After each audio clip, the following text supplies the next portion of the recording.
Estamos de volta aqui no Contraponto, na Rádio Cultura 1460. Você nos ouve pelo www.radioculturap.com.br, ao vivo pela internet. Estamos de volta com o Contraponto e o assunto aqui é doutrinação marxista ideológica, política nas escolas, né? Eu vou passar aqui para a Márcia.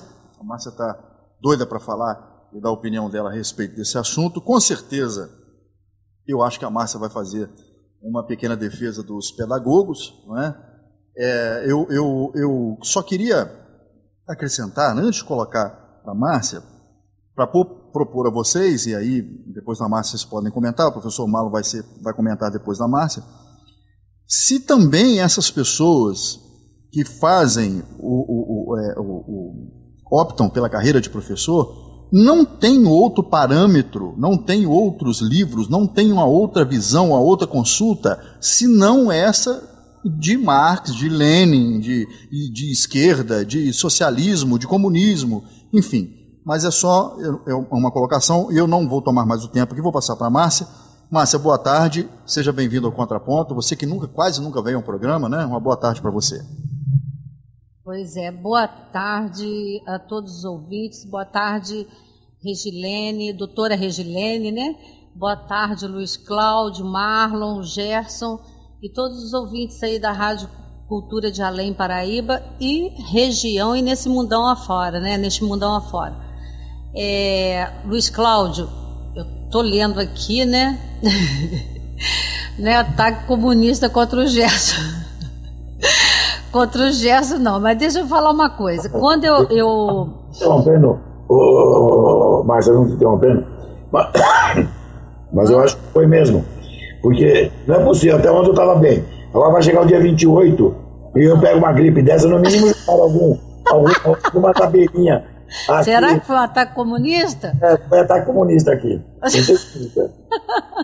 Mas olha, até dia 28 você vai estar legalzinho, se Deus quiser, tá, Gerson?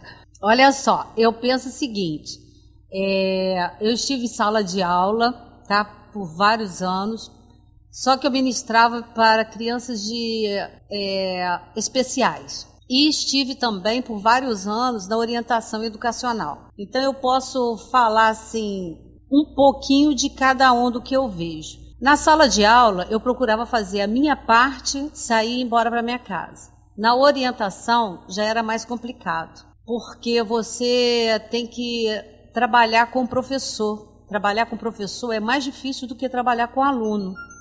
Porque o aluno, hoje, mesmo sendo especial, ele te questiona. Ele quer saber, ele quer aprender. Mas com o professor, ele já acha que sabe tudo. Então, é muito mais difícil. Então, quando eu escuto o Marlon falando assim da doutrinação, eu fico pensando assim, como pode mudar essa situação hoje? Até o Luiz Cláudio perguntou isso também, mas é muito complicado. Mas eu não penso que seja, igual o Luiz Cláudio colocou ali, que acha que não é por salário, não. Eu penso que seja por salário, sim, porque eu já escutei muitos professores falando que trabalham de acordo com o que ganham. Então, quer dizer, se acha que não ganha nada, não trabalha nada, né? Então, finge-se que está dando aula e os alunos fingem que estão aprendendo. E com isso, já esses alunos estão saindo do ensino médio sem saber ler e escrever. Eu não sei nem se eles estão sendo doutrinados em si, porque eles não sabem ler, não sabem escrever, não sabem interpretar. Se você perguntar quem é Marx, eles não sabem quem é Marx. Se você perguntar para um professor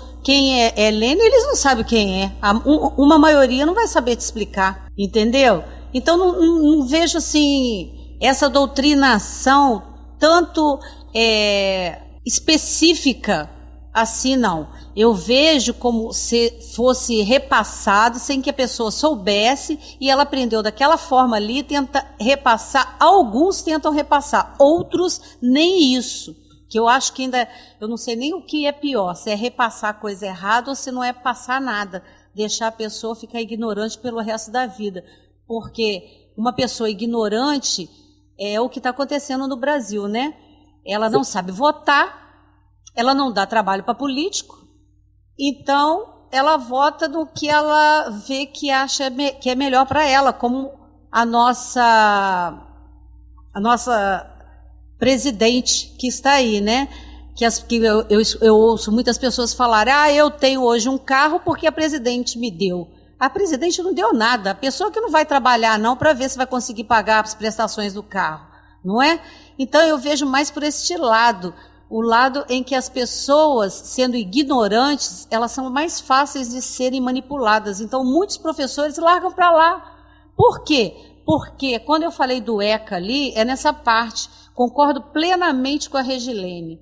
A parte educação moral é obrigação de quem está com a guarda dos filhos, com a guarda das crianças. É obrigação. Agora, a escola é a parte acadêmica, entendeu? Eu concordo plenamente, sempre falei isso. Muitas pessoas não achavam, iam contra mim. Já fui discriminada diversas vezes por professores, por alunos, por pais de aluno, já levei corrida mesmo, de ter que sair correndo de pai de aluno para não levar uma coça, já apanhei de aluno, você está entendendo? E isso tudo por pensar que cada um tem que fazer a sua parte, e eles não pensam assim. Então, eu deixo aí para o Marlon, tá? Ô Marlon, eu como pedagogo... porque... Ô Regilene, ajuda aí. Você está mais perto. Mas entra na fila que o Gerson já pediu a palavra. O Gerson já pediu. Ô Marlon, deixa eu te falar. Nem todos os pedagogos pensam iguais, nem todos aceitam essa doutrinação. Por quê? Porque, principalmente em cidade assim, de interior... Nós não tínhamos, né? Hoje em dia até tem internet, mas nós não tínhamos tanto recurso para estudar, para buscar. Então, buscava quem queria, quem gostava de estudar. Eu, por exemplo, o pouco que eu consegui na época foi porque eu pedi às pessoas, olha, querem me dar presente no Natal, me dê um livro. Então, era isso que eu pedia. Então, mas nem todos são assim. As pessoas querem entrar na faculdade, tirar o seu diploma e ir embora para a sala de aula. Então, Marlon, eu penso o seguinte, nem todos os pedagogos, nem todos os psicopedagogos são iguais, mas eu vejo diferença entre os professores que lecionam para o ensino fundamental, tanto primeiro e segundo, quanto para os professores que lecionam para faculdades. Você concorda ou não comigo? Então, olha só, o Luiz Cláudio está dizendo o seguinte, Márcia, a doutrinação que estamos falando, muitos deles passam o comunismo sem saber, ou seja, a doutrinação é nesse sentido, né? É nesse sentido. Como você não tem outro parâmetro, como você não tem acesso a uma outra linha de pensamento, né? Foi o que o Marlon falou, porque o MEC não permite, não é só adota livro que vai colaborar com a causa, né? Então a doutrinação é feita nesse sentido. Agora, peraí, o Gerson vai falar e eu passo por Marlon, porque o Marlon está tendo quase uma síncope, com vontade de responder a Márcia. Só um minutinho, vamos lá, Gerson. Não, mas a minha duas palavras só, Márcia. Deixa eu só dizer uma coisa. Eu tenho gravado alguns vídeos onde eu tenho sido muito duro até com os professores, e eu quero dizer uma coisa. Os verdadeiros professores, aqueles professores que têm alma de professor, estão abandonando ou já abandonaram as escolas, que é o seu caso, por exemplo. Já abandonaram ou estão abandonando as escolas. Aqueles que ficam apenas por doutrinação ou por acomodação no governo e na situação em que estão. Então, são acomodados e que não querem estudar. Eles não estudaram antes e hoje, desculpe eu contradizer você, mas hoje um professor tem toda a condição de estudar. Ele tem toda a condição de pesquisar, ele tem toda a condição de obter o parâmetro do meio termo da verdade. Ninguém tem a verdade absoluta, mas o meio termo da verdade. Então, isto de dizer que hoje o professor ele está lá por ideologia, não, ele está lá por mau caratismo. A grande parte dos professores hoje está por mau caratismo mesmo, porque eles podem estudar sim, eles podem encontrar a verdade, e eles podem fazer de uma forma com que o próprio ensino, ainda que esta venha dirigida de cima para baixo, que venha dirigida pelo MEC, eles podem dizer não a isso, se houvesse patriotismo. Mas acontece que isso não existe mais. em especial no meio acadêmico, que é o núcleo de toda uma estrutura de lavagem cerebral. Então, esses professores, eles são objetos deste jogo sujo e são conscientes, sim, porque eu não posso crer que uma pessoa esclarecida como é um professor, ele não tenha o desejo do aprender. Então, isso é incabível. Um médico, ele estuda uma vida toda, um advogado estuda uma vida toda, e um professor que tem como base repassar conhecimento, ele se contenta apenas com o beabá que ele aprendeu e fica por isso mesmo. Então, eu discordo nesse sentido com você, Márcia. Eu acho que hoje grande parte dos professores, aqueles que são realmente professores, eles estão abandonando as cadeiras ou estão indo para escolas particulares, porque é impossível eles conviverem com essa situação, e aqueles que ali estão fazem parte desse jogo sujo, sim. Então, Marlon, fica com você com a palavra. É isso aí, sou o professor Marlon. Vamos lá, então? Agora eu quero ver. Bom, não, eu não vou morder ninguém, não se preocupe não. Não se preocupa não, porque eu não mordo, eu não passo nenhum tipo de raiva, não. Tá legal. A questão é uma só. Nós temos que observar um processo. Isso a pedagogia adora analisar o processo. Então vamos analisar o processo. O docente, até início dos anos 80, era uma vocação, tinha respeito, era uma profissão. Hoje não. Hoje o docente é um elemento necessário dentro de uma sala de aula. Tá? Nós temos um processo de desestruturação familiar e de um intervencionismo do Estado que transformou a escola em restaurante comunitário, em creche, em parquinho, em escola, em biblioteca comunitária. Quer dizer, a escola virou um monstro sem utilidade. Como é que é? A escola virou um bombril, 1001 utilidades, mas acaba não tendo utilidade nenhuma. Tá? Com relação à pedagogia, eu respeito demais a pedagogia, dentro do que é estipulado para a ação da pedagogia. Ou seja, burocracia escolar, alfabetização, 1ª a 4ª série. Agora, hoje, eu peguei uma escola que professor licenciado tinha meia dúzia num quadro de 80. Quem é que dava aula de matemática, de inglês, de história, de filosofia, de sociologia, de química? Pedagogo. Desde quando a pedagogia tem preparo, conhecimento suficiente para entrar na sala de aula para dar uma disciplina específica? Eu não conheço. A não ser que tenha algum curso de pedagogia, super curso de pedagogia, que dê o embasamento acadêmico necessário para que possam dar aula de 5ª, 8ª e ensino médio. Tá? Eu, particularmente, não conheço. Os pedagogos têm que trabalhar com os professores? Os professores não gostam dos pedagogos? Se acham os donos da verdade, os sabichudos? Depende. Eu não discuto com o pedagogo aquilo que é de responsabilidade deles fazerem. Agora, se eles quiserem discutir currículo e conhecimento da minha área, aí eu vou ter que botar o dedo na ferida e dizer o seguinte: tu fez o curso de história para discutir comigo se eu estou dando a aula certa ou errada? Se eu estou falando o que o aluno precisa saber ou não? Eles não têm esse embasamento. Então aí fica difícil. Fica difícil da gente entrar numa sintonia com os pedagogos justamente por causa disso. É o que eu sempre falo. A pedagogia hoje, eles impõem, devido à verticalização do ensino, eles impõem uma metodologia, eles impõem uma visão do ensino, eles impõem uma didática, eles impõem uma psicologia de sala de aula que só favorece ao sistema. E por mais que eles não gostem, eles acabam praticando porque é aquilo que eles aprenderam a fazer e é isso, e essa é a obrigação deles, baseado na legislação. Marlon, você concorda que essas pessoas também não tiveram acesso, por imposição, a um outro pensamento? Ou a outros meios de pesquisa? Concordo plenamente. Uhum. A classe da pedagogia hoje são os profissionais orgânicos a serviço dessa destruição e dessa implantação desse sistema emburrecedor chamado construtivismo interacionista. Uhum. Que é a metodologia marxista dentro da sala de aula, que hoje perpassa o ensino básico, o ensino fundamental, o ensino médio, já está dentro das universidades. Tá? Eu me lembro que quando eu estava no final da faculdade, foi quando os pedagogos começaram a virar coordenadores pedagógicos de curso de Direito, de Administração, de Contabilidade, de Jornalismo. Mas o que eles entendem disso? Né?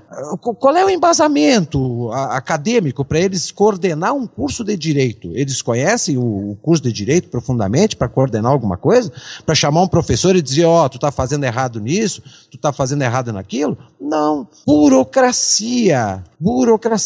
Só que a legislação proporcionou e continua proporcionando superpoderes para essa classe profissional, que eu chamo de Gestapo do ensino, KGB do ensino, que não colabora absolutamente nada, fica fazendo um discurso que sai do nada e chega em lugar nenhum, né? E que, na verdade, o que nós precisamos? Precisamos de um ensino como nós tínhamos antigamente. Skinner, como é que a gente forma pessoas? Dando conhecimento para elas, fazendo elas pensar.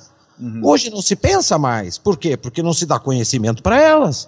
Como é que eles vão pensar se o conhecimento não chega? Tu pega um livro didático, mas parece um gibi. Certo. Tu não tem uma literatura, tu não tem nada para ler, tu pega lá um livro didático com um capítulo de 20 páginas, sendo que leitura, conhecimento, tu tem 5. E dessas 5, tu não aproveita nada. E é uma dicotomia, né, Marlon? Porque aí também, parando o avanço do conhecimento, acaba também o discurso da revolução. Não é verdade, não? O problema é que a imbecilização, o emburrecimento, é parte do projeto. Pessoa que quem não tem conhecimento não pensa. Não pensando não atrapalha. Simples assim.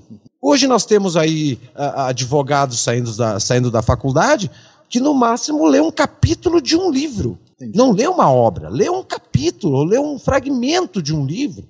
Não, desculpe, deixa o Marlon foi falar em advogado, aí mexeu em vespeiro, né? Fica à vontade, fica à vontade. Para exemplificar o que ele está falando, é fato, tá? É fato. Um advogado, só não sabemos, que não me disseram, sei lá, enfim, eu até sei porquê, se é inscrito na OAB do Distrito Federal, mas um advogado ajuizou uma reclamação trabalhista aqui no Distrito Federal, pedindo que um juiz trabalhista remova a Dilma da presidência da República, porque ela é trabalhadora dos brasileiros. Aí vocês vejam bem, junta isso que o Marlon diz, que um aluno de direito faz prova da ordem sem ter lido um livro doutrinário de quem quer que seja, consegue passar no exame da ordem e ainda me ajuiza uma ação trabalhista que não tem absolutamente nada a ver com isso, e olha que o nosso Código de Ética prevê que nós somos obrigados a bem exercer a profissão de acordo com a lei. Então, fechado o parênteses, só para dar esse exemplo, para ficar bem claro o nível educacional que nós temos hoje. Marlon, eu queria que você, então, colocasse para nós os aspectos que os pais podem identificar, Marlon, nessa doutrinação ideológica política nos filhos. Você teria como uma identificação? É fácil perceber essa doutrinação, Marlon? Muito simples. Muito simples. Primeiro lugar, o professor ele não passa tarefa, ele passa trabalhos. Ele não faz prova, ele só pede trabalhos. Tudo dentro de um processo lúdico, sabe? Tu acredita que tem professor que avalia o aluno depois que ele faz um trabalho, um cartaz audiovisual sobre marxismo? Olha só. Então, se o aluno botar uma foice e um martelo, ele tem uma nota. Se ele botar 10, ele tem outra nota. Não existe não é mais praticada aquela ferramenta básica do ensino que é leitura escrita e vice-versa. Tudo é lúdico. Entendi. Tudo é dentro de um imaginário, né? Tudo na base do audiovisual, da imaginação, do lúdico. Outra coisa, todo professor de esquerda, ele tem uma característica básica. Ele é simpático demais. Ele é um cara que se relaciona bem com os alunos, ele é amigão, ele fala gíria, ele se envolve com o alunado de tal maneira que parece o irmão mais velho. Tá? Isso aí é básico. Aonde tiver um professor muito simpático com os alunos, pode contar que ele é filiado no PT, no PSOL, no PSTU, qualquer porcaria dessa. Tá? Por quê? Porque para ele vale mais a relação humana entre professor e aluno do que a relação hierárquica professor-aluno, que é necessária para que haja um aprendizado. Qual é a hierarquia do ensino? O professor está sempre acima do aluno. O problema é que dentro da pedagogia marxista, eles nivelaram professor-aluno no mesmo patamar para discutir e construir o conhecimento juntos. E é aí que eu nunca me enquadrei dentro desse formato. Quer dizer que eu estudo marxismo 30 anos, eu vou ter que descer o meu nível lá embaixo com uma molecada que não sabe coisa alguma para fazer com que eles construam o que é marxismo. Não, marxismo é isso. Está aqui, está comprovado, tá? A bibliografia comprova. Não, mas ninguém pode impor o conhecimento. Uhum. Porque quem impõe o conhecimento é um filhote de uma ditadura que não aconteceu, que se acha o dono da verdade, ele é autoritário, e aí entra dentro de um desenho, de um estereótipo, tá? Que na verdade não existe. Então, toda essa metodologia, toda essa didática que foi desenvolvida nos últimos 30 anos foi para liquidar com a estrutura de ensino, com a imagem do profissional docente, destruir tudo o que possa fazer um aluno pensar, refletir, realmente construir a sua opinião a respeito de alguma coisa. Ele, no máximo, ele tem que repetir. Eu, quando era estudante no ensino fundamental, na época do regime militar democrático, eu tinha lá meus coleguinhas que os pais eram socialistas, e eles diziam assim, essa decoreba aqui vai levar nós aonde? Porque nós vamos virar massa de manobra, papagaio de pirata, repetindo o que esses professores ficam dizendo que é verdade absoluta. Muito bem. Há muitos anos eu venho perguntando para a classe pedagógica e para professores marxistas aonde é que esse modelo marxista de ensino baseado na cartilha gramscista, Paulo Freire, Piaget, Vygotsky, toda essa catrefa de teóricos aí que é colocado como semideuses do ensino, tá? Aonde é que eles vão levar esse povo todo? Porque eu, com aquele ensino que era chamado de formador de massa de manobra, eu cheguei a professora. A minha esposa chegou a advogada. Agora, esse povo que está saindo das faculdades são semi-analfabetos. Quer dizer, nós já podemos ver o resultado de um modelo chamado arcaico, formador de massa de manobra, e esse que foi imposto e colocado como algo progressista, moderno, ideal para a formação de um cidadão crítico. Que crítico? Que crítica é essa? Que tu faz 10 perguntas, o cara não responde uma. Crítico com 16 anos? Pois é. Como é que um moleque de 16 anos ele vai criticar alguma coisa se ele não tem conhecimento? Né? Mas aí vem aquela questão, o lúdico está acima do acadêmico. Então eles criaram uma estrutura burocratizada, infernal, monstruosa, verticalizada, aonde ou tu destrói toda essa pirâmide, constrói ela de novo, com conceitos, com hierarquia, com uma proposta realmente que tenha como objetivo formar pessoas e formar cidadãos de verdade através do conhecimento, ou então tu faz o seguinte, esse teatro que a gente vê aí, essa distribuição de diploma, de mestrado, doutorado, de PhD, que não vale porcaria nenhuma, porque isso foi uma belíssima estratégia da social-democracia, de que quanto mais canudo o cara tem, né, mais oportunidades no mercado de trabalho ele vai almejar, isso já está superado. Hoje tem um monte de gente com um monte de diploma pendurado na parede e não consegue nem emprego de balconista. Aí sabe muito menos do que aquele que só tem uma graduação. Então, a coisa, ela é literalmente, ela se radicalizou sobre a sociedade, e agora, se a sociedade quiser se salvar, porque nós já temos 4 gerações estragadas, totalmente deformadas.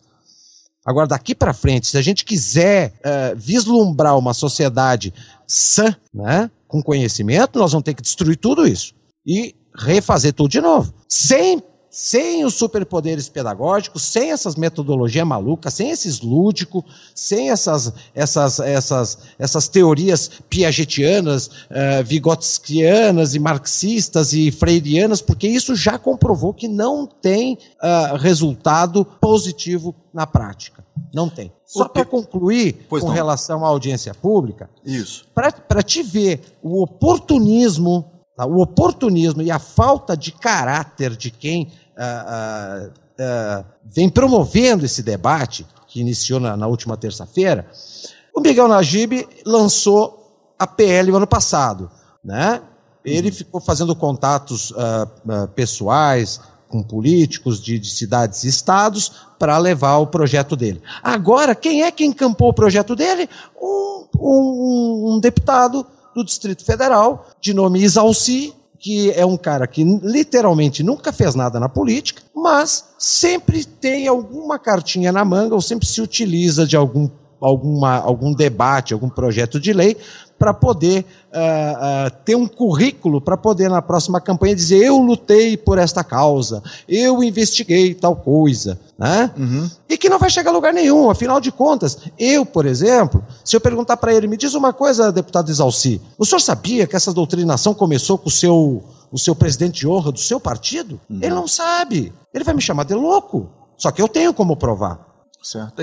O Isalci, para dizer na linguagem dos hermanos, está embaraçado, né, com os movimentos de rua, com as manifestações, ficou apaixonado, engravidou por essa causa. É um grandíssimo de um oportunista. Todo político precisa de uma vitrine, porque senão ele não tem o que mostrar na campanha seguinte. Ele abraçou mesmo essa coisa, né, de manifestação, de povo na rua, né? Não, ele abraçou o seu Marcelo Reis. Isso. Só que depois que o seu Marcelo Reis passou um calote nele dizendo que estava vindo 120 ônibus de São Paulo e ele foi averiguar e não tinha ônibus nenhum, ele largou o seu Marcelo Reis de mão. Bom, nós vamos encerrar esse bloco e no próximo bloco a gente vai abrir com a Márcia. Vai fazer algum comentário ainda, Márcia? A Márcia ainda deseja fazer um comentário a respeito ainda desse assunto e depois nós vamos passar para as manifestações do dia 15, suas consequências, foi certo, foi errado, valeu a pena. Daqui a pouquinho, depois do intervalo. Vamos lá.